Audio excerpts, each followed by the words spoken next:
Ah, yes. You must be curious about the currency. Fear not. The gil you carry will serve you well enough. Each nation once minted its own coins, but 'twas all a jumbled mess following the flood. After much debate, the local merchants eventually elected to revert to the old ways, wherein a coin's value was decided by the worth of its metal. As for a unit of measurement, we agreed upon the term gil, a word borrowed from coins uncovered within the Crystal Tower here. And as our traders peddled their wares across the land, so too did our usage of gil become common practice. From what your stola tells me, a standard coin from the source equates to exactly 1 gil here, or near enough not to matter. Our way of life has benefited greatly from the artifacts we recovered from the tower, some of which may be familiar to you.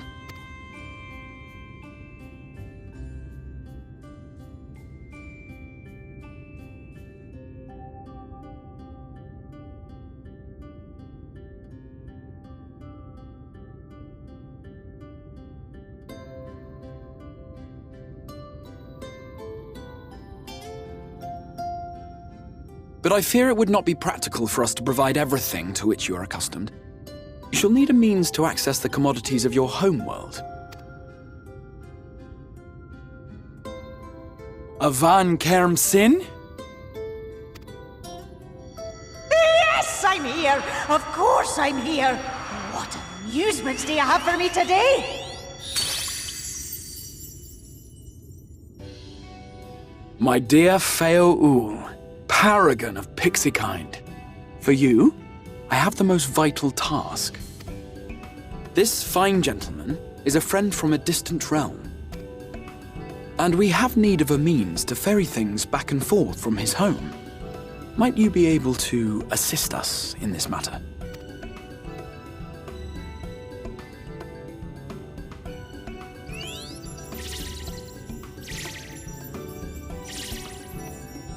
You came from beyond, didn't you? From beyond the rift? How wonderfully exciting! What a brave and reckless and marvellous thing you did! You've the heart of a pixie, you do.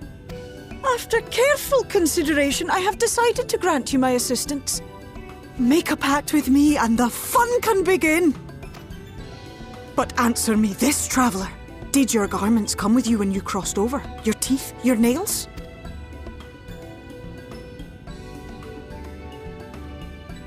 Just as I thought! Then you've a good stout connection with your home through which all your belongings, great and small, may easily pass. From this moment forth I will be your Isne Fis, and you my Snay Yak. Like the branch which sprouts from the sapling, our bond will flow unbroken from one to the other. Raise your hand.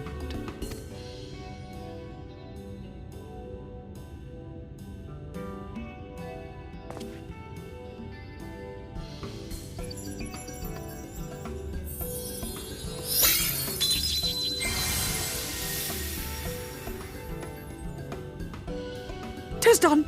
We are bound now, dearest sapling. Come then. Make your request. Tell me your desire. I wish to visit this world of yours. Mayhap her message to your friends in the source to inform them of your safe arrival.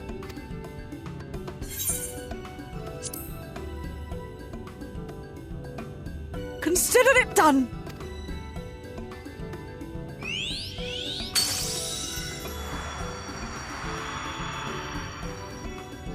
As you heard, that was Feo Ul of the Pixies. Their kind possess an affinity for magic akin to that of arcane beings. They rarely show themselves in populated areas, but Feo is insatiably curious even by pixie standards, and seems to have taken a liking to the Crystarium.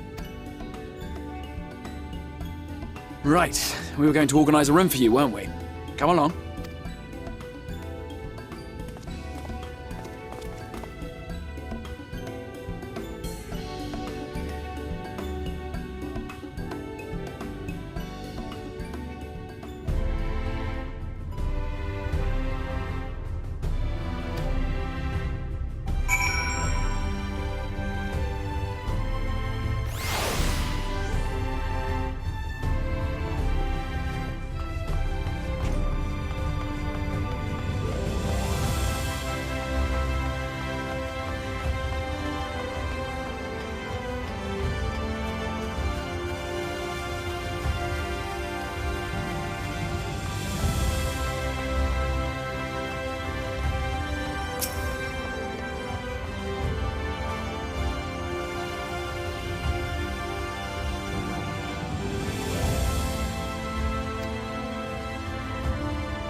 I know you.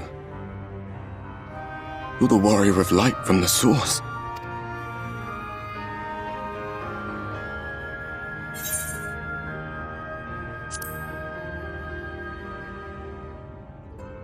What? Did you just... You can hear me? Oh, gods, how long has it been?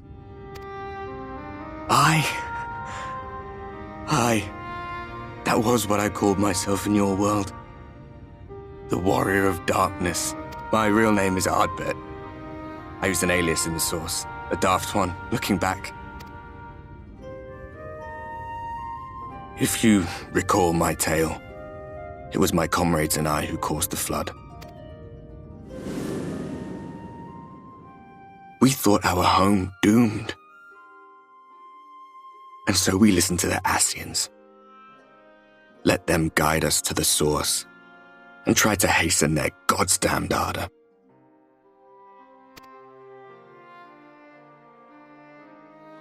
I remember when we fell, defeated by you and yours.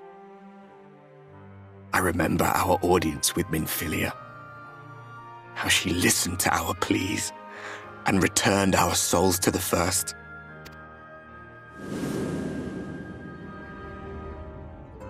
The flood was poised to swallow Norvrant. Minfilia and my friends, they surrendered what little they had left to hold it back. Just faded away, leaving me to bear witness.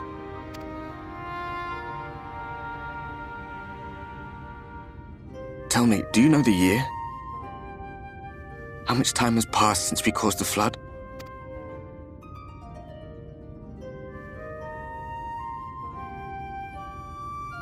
A 100 years. 100 long years.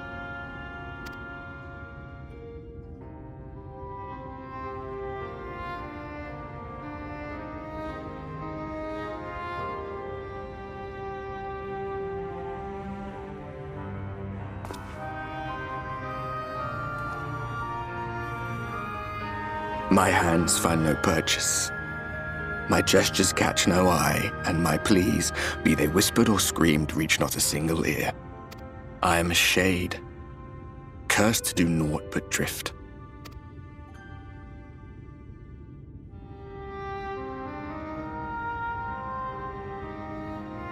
I feel as if I've been walking forever.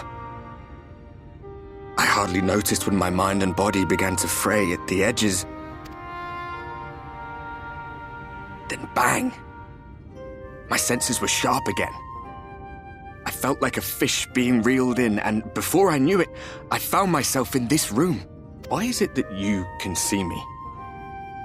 What are you even doing here, come to that?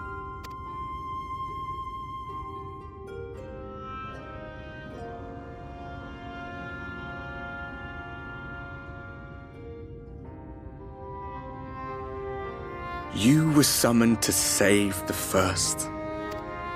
A waste of time. This world is beyond saving, like those who try to save it. Muddled as my mind may be, I've not forgotten that. But if fate has brought me to you, the one person in this God's forsaken world who can see and hear me, then perhaps there is a reason I endured. If I can find out why I was left behind, then maybe I can bring this journey of mine to an end. Well, I'll be watching, Warrior of Light. But do me a favor. Be careful out there. This world has had its fill of heroes.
Ah, how did you find your new quarters? I trust you were able to rest?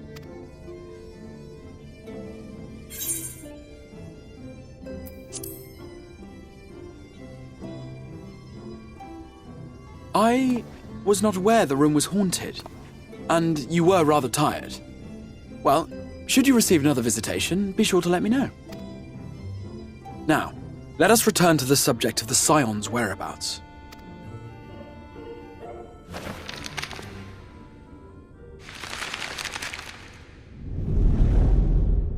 This map shows the lands of Norvrand, the only area to be spared the flood of light. The Crystarium is here, in the region known as Lakeland. To the north is the fairy kingdom of Il-Meg. That is where you'll find Urianger. To the east lies the once prosperous civilization of Rak-Tika. Your Stola is stationed there, in the heart of the forest. Alas, neither location can be reached without considerable difficulty. As such, I would suggest you first seek out one of the twins, each of whom is stationed but a short flight from the Crystarium. Alphino is on Calusia, an island off the western shore. It is home to a city called Yulmore, where the rich and privileged while away their days in idleness. For his part in furthering our cause, Alphino journeyed there to meet with the citizenry and forge alliances. From what I hear, he has since kept himself busy gathering information around the main settlement. Alizé, meanwhile, travelled south to the arid wastes of Armareng. They lie upon the very edge of the inhabitable world, where the flood of